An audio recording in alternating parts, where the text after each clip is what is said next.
देश में वकीलों को कानून 60 साल से चल रहा है। किसी सरकार ने वकीलों का कानून पलटने की कोशिश नहीं की। मोदी सरकार ने कोशिश की तो लग गया करारा झटका। एडवोकेट अमेंडमेंट एक्ट बदलने के लिए सरकार संसद में पेश करने के लिए बिल बना रही है। बिल का पहला ड्राफ्ट सामने रखा तो हो गया भारी हंगामा।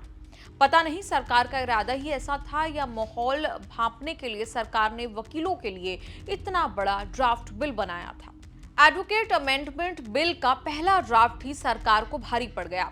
ड्राफ्ट से लगा कि लगाम कसने की तैयारी कर रही है तो भड़का गया वकीलों का गुस्सा। ना किसी से पूछा, ना राय मशवरा किया, सीधे बिल का ड्राफ्ट बनाया तो वकीलों ने विरोध प्रदर्शन, धरना प्रदर्शन, काम रोको आंदोलन शुरू किया तो सरकार सहम गई।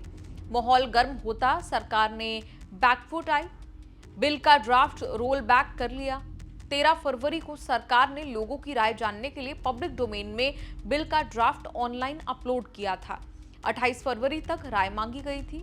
इतना हल्ला मचा कि 10 दिन में प्रक्रिया रोककर ड्राफ्ट वापस ले लिया। कानून मंत्री अर्जुन राम मेघवाल कह रहे हैं कि सरकार सबसे बात करके बिल बनाएगी। नोटिस करने वाली बात यह है कि सरकार ने ड्राफ्ट वापस लिया है। एडवोकेट अमेंडमेंट एक्ट में बदलने का फैसला नहीं। सरकार झुकी तो बार काउंसिल ने वकीलों से फिलहाल किसी भी तरह के विरोध प्रदर्शन और हड़ताल से मना कर दिया है। सरकार कह रही थी कि वकालत के प्रोफेशन को मॉडर्न करने के लिए नया बिल आ रहा है। वकीलों ने मॉडर्नाइज द लीगल प्रोफेशन एजेंडे में 56 छेद ढूंढ निकाल दिए।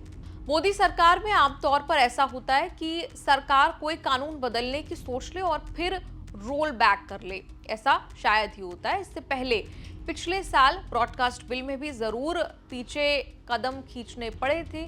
तब से ब्रॉडकास्ट बिल की कोई चर्चा नहीं हो रही है। एडवोकेट कानून में सरकार जो करने जा रही थी उससे दंड और इंसाफ दिलाने वाले वकील खुद दंड के भागी बनकर इंसाफ पाने के लिए कतार होकर देखने वाले थे।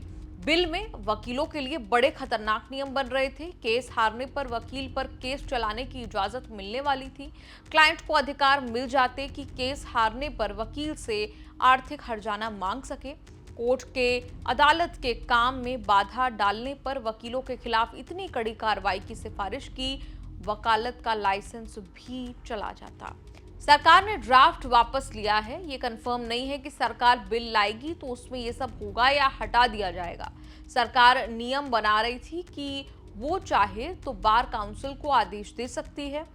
बार काउंसिल में 3 सरकारी लोगों को बिठाने की भी व्यवस्था का प्रस्ताव था। 1961 से कानून से जो व्यवस्था चल रही है उसमें वकीलों की हड़ताल पर रोक नहीं है। क्लाइंट से धोखा हुआ तो प्रोफेशनल मिसकंडक्ट माना जाता है। बार काउंसिल शिकायत की जांच करता है। केस हारने पर किसी एक्शन या आर्थिक हर्जाना देने जैसा प्रावधान नहीं है। कोर्ट में प्रैक्टिस करने वाले को ही लीगल प्रोफेशनल माना जाता है। सरकार बहुत सारे और कैटेगरी वालों को ये दर्जा देना चाहती है। बार काउंसिल में भी सरकार का कोई हस्तक्षेप नहीं होता है। कांग्रेस ने भी वकीलों का पक्ष लेकर सरकार पर प्रेशर बनाया तो सरकार को झुकना पड़ा। वकीलों पर कानून बदलने के लिए सरकार ने विधि आयोग की 266वीं रिपोर्ट का सहारा लिया था। जनवरी में विधि आयोग की रिपोर्ट की सिफारिशें आई थी। विधि आयोग पर कार्रवाई करने के कई रास्ते सुझाए थे। विधि आयोग ने सुझाया कि लीगल प्रोफेशनल से बाहर के लोग भी एमिनेंट पर्सन्स के नाम पर वकीलों पर एक्शन लेने वाली प्रस्तावित बॉडी में शामिल किए जा सकते हैं। वकीलों ने माना कि ये सब वकीलों पर अंकुश लगाने के अलावा कुछ नहीं है। बार काउंसिल ने सब कमेटी बनाकर स्टडी की तो पाया कि ये ना केवल अनडेमोक्रेटिक है बल्कि इसमें इमरजेंसी की छाया दिख रही है। बार काउंसिल वकीलों की सबसे बड़ी संस्था है जो 1961 के एडवोकेट एक्ट के सेक्शन 4 के तहत बना। मनन कुमार मिश्र इसके 31वें चेयरमैन चुने गए हैं। इसके तहत स्टेट बार काउंसिल है। वकीलों के रजिस्टर्ड से लेकर कंडक्ट तक नजर रखने वाली यही बॉडी है। हर राज्य के लिए अलग अलग स्टेट बार काउंसिल है। सरकार ने इसी में घुसने की कोशिश की तो हंगामा मच गया।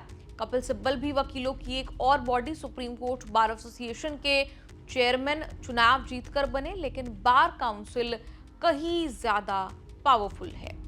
आपको कोर्ट कचहरी का आज का एपिसोड कैसा लगा, आप कमेंट्स पे लिखकर अपनी राय जरूर दें और देखते रहिए न्यूज़ तक।